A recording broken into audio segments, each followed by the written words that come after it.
Selamat siang, Assalamualaikum warahmatullahi wabarakatuh. Terima kasih kepada para Dewan Penguji yang telah memberikan kesempatan kepada saya, Hari Kurniawanto, nomor mahasiswa 1839660014, Program Studi Doktoral Ilmu Manajemen, Fakultas Ekonomi dan Bisnis, Universitas Persada Indonesia, YAI. Izinkan kami untuk mempresentasikan proposal saya terkait dengan sumber daya manusia dengan judul Determinan Komitmen Terhadap Organisasi serta Implikasinya pada OCB Tenaga Pengajar pada Subsektor Perhubungan Udara di Indonesia. Adapun latar belakang dalam penulisan ini adalah dikarenakan di Indonesia rencana pengembangan pendidikan tinggi sudah diatur dalam rencana strategis Kemenristek Dikti tahun 2015 sampai 2019 dengan visi terwujudnya pendidikan tinggi yang bermutu serta berkemampuan iptek dan inovasi untuk mendukung daya saing bangsa, serta 3 sasaran strategis yang akan dicapai adalah sebagai berikut. Yang pertama adalah peningkatan relevansi, kuantitas dan kualitas pendidikan tinggi. 2, meningkatkan kemampuan iptek dan inovasi. Dan 3 adalah terlaksana reformasi birokrasi di perguruan tinggi. Latar belakang, di Indonesia saat ini terdapat 262 politeknik, yaitu Politeknik Negeri berjumlah 43 dan 116 politeknik swasta, 53 politeknik kedinasan. Salah satu politeknik kedinasan tersebut adalah Politeknik Penerbangan yang berada di 7 provinsi di Indonesia. Sebagai berikut, yang pertama Politeknik Penerbangan di Curug Tangerang, Banten, Politeknik Penerbangan di Palembang, Politeknik Penerbangan di Medan, dan Politeknik Penerbangan di Surabaya, Politeknik Penerbangan Banyuwangi, Makassar, dan Jayapura. Peringkat Politeknik Penerbangan Kedinasan di bawah Kemendikbuddikti dan atau Kementerian Ristek Dikti selama tahun 2018-2019 sebagai berikut, khusus untuk sekolah kedinasan di perhubungan udara, yaitu yang pertama adalah peringkatnya yang selalu berubah-ubah sampai dengan PPI Curug sampai dengan Politeknik Jayapura. Namun yang ada tanda penurunan adalah di Politeknik Palembang sama Politeknik Jayapura.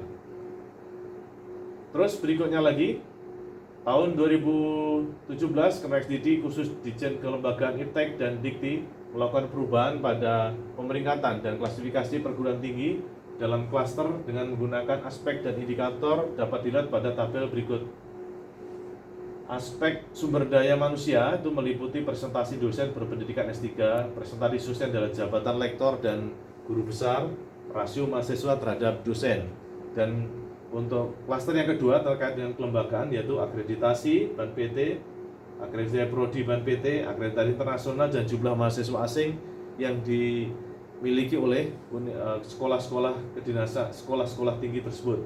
Yang berikutnya adalah kemahasiswaan, kinerja kemahasiswaan itu 20%. Dan penelitian dan pengabdian kepada masyarakat yang terdiri dari kinerja penelitian, kinerja pengabdian kepada masyarakat, dan jumlah artikel ilmiah terindeks Scopus per jumlah dosen adalah 30%. Berdasarkan aspek dan indikator yang digunakan dalam penilaian klasterisasi perguruan tinggi, maka pimpinan perguruan tinggi dan tenaga pendidik yang ada pada perguruan tinggi sangat memegang dan menentukan peran strategis dalam menentukan posisi perguruan tinggi yang bersangkutan.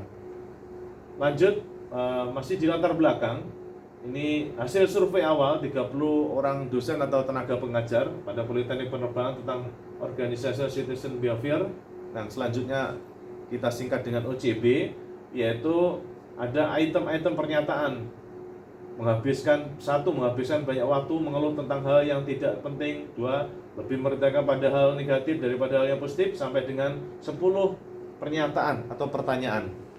Dapat diskor sebagai berikut. Standar skornya adalah 105. Maka ada yang lebih dari 105 atau di bawah 105.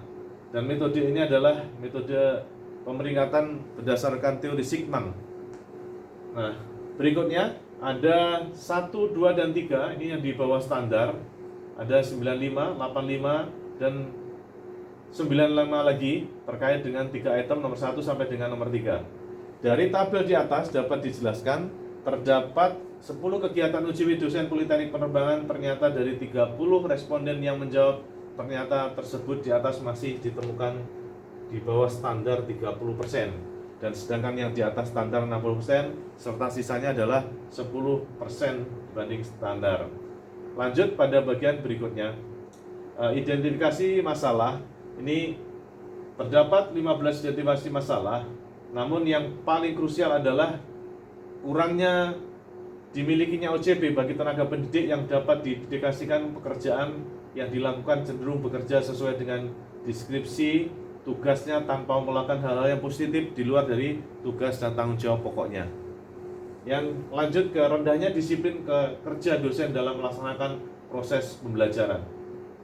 Dan selanjutnya daya saing kompetitif antar politeknik penerbangan Indonesia masih rendah supaya dapat dijadikan model dalam pengembangan politeknik penerbangan ke depannya. Ini diantara identifikasi dari masalah-masalah yang kami ajukan dalam penulisan demonstrasi. Lanjut kepada bagian rumusan masalah. Apakah terdapat pengaruh? Di sini ada beberapa variabel yang ditujukan: penghargaan, efikasi, kepuasan kerja, dan komitmen organisasi. Yang berikutnya adalah ada penghargaan, efikasi, kepuasan kerja, komitmen organisasi terhadap OJB. Dan yang ini adalah secara bersama-sama. Penghargaan, efikasi, kepuasan kerja, komitmen organisasi bersama-sama berpengaruh terhadap organisasional citizen behavior. Lanjut kepada bagian berikutnya. Tujuan penelitian ini adalah terdapat 9 poin, yaitu diantaranya adalah untuk mengetahui pengaruh penghargaan terhadap komitmen organisasi. Terus nomor 2, pengaruh efikasi terhadap komitmen organisasi, dan pengaruh kepuasan kerja terhadap komitmen organisasi. Dan keempat adalah pengaruh penghargaan, efikasi, kepuasan kerja terhadap komitmen organisasi. Nah, yang kelima, pengaruh penghargaan terhadap OJB, efikasi terhadap OJB. Nah, 7, pengaruh antara kepuasan kerja dengan OJB, dan pengaruh komitmen organisasi terhadap OJB. Yang terakhir adalah bersama-sama antara penghargaan, efikasi, kepuasan kerja, komitmen organisasi terhadap OJB. Ada 9 poin. Lanjut pada bagian berikutnya adalah definisi konsepsional kerangka pemikiran dan hipotesa. OJB adalah perilaku interpersonal yang menunjukkan kepedulian antar individu, kelompok kerja dalam mencapai tujuan organisasi secara bersama-sama tanpa mengharapkan imbalan. Nah, ini dimensi yang ada adalah helping behavior, sportsmanship, organizational compliance, perilaku loyal, civic virtue, self development, dan inisiatif individu. Lanjut kepada bagian berikutnya adalah masih di dalam konsepsional kerangka pemikiran, yaitu komitmen organisasi. Suatu kondisi di mana pegawai berpihak kepada tujuan organisasi dan keinginannya untuk tetap mempertahankan keanggotaannya di dalam organisasi tersebut. Dimensi yang ada adalah komitmen organisasi, komitmen normatif, dan komitmen kontinu. Penghargaan adalah imbalan yang diberikan dalam bentuk material dan non-material yang diberikan oleh pihak perusahaan kepada karyawan agar mereka dapat bekerja dengan motivasi yang tertinggi, berprestasi dalam mencapai tujuan perusahaan. Ini ada dimensi finansial dan dimensi non-finansial. Lanjut pada berikutnya adalah efikasi. Efikasi adalah keyakinan seseorang mengenai kemampuan dirinya dalam mengatasi berbagai suatu dan tantangan yang muncul dalam hidup secara individu yang akan dikerjakan dengan secara sungguh-sungguh. Ada dimensi level, dimensi generalisasi, dan dimensi strength.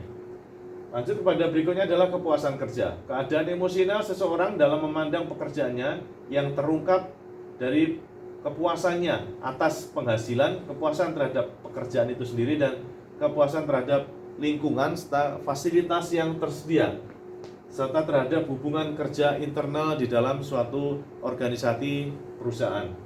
Nah, dimensi yang ada adalah gaji pekerjaan itu sendiri, kesempatan promosi, supervisi, dan rekan kerja. Berikutnya adalah kerangka pemikiran dan hipotesa. Kita lihat di sini ada variabel penghargaan, efikasi diri, dan kepuasan kerja. Ini berpengaruh terhadap komitmen organisasi, kepada komitmen organisasi, kepuasan kerja terhadap organisasi, dan bersama-sama berpengaruh pada komitmen organisasi. Nah, selanjutnya ada penghargaan berpengaruh pada OJB, efikasi pada OJB, kepuasan kerja berpengaruh dengan OJB. Nah, berikutnya komitmen juga berpengaruh pada OJB. Nah, selanjutnya bersama-sama di dalam sini berpengaruh, ini hipotesa 9 berpengaruh kepada OJB. Ini satu, terdapat pengaruh penghargaan terhadap komitmen organisasi tenaga pengajar sektor perhubungan udara di Indonesia.